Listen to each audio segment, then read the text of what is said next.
وقتی آسیب میبینی بردت که میاد،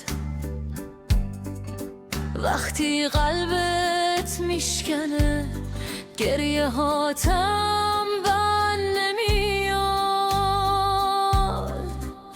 با خودت فکر میکنی، به خودت شک میکنی کجا رو اشتباه کردم.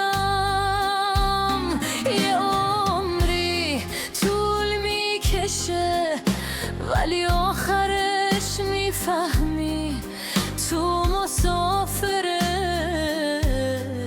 یه جنگی که خودت نساختی ولی مجبوری به جنگی. تو باید یاد بگیری از خودت دفاع کنی، تو باید یاد بگیری زنده موندن و تاب بیاری شکسته شدن و زل بزنی تو چشمای تاریکشون،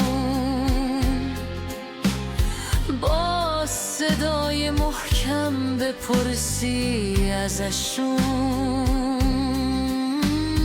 من که به تو کاری ندارم، چرا زخمم میزنی؟ نوبتی هم که باشه حالا نوبت توه، جواب بگیر. زدی ضربتی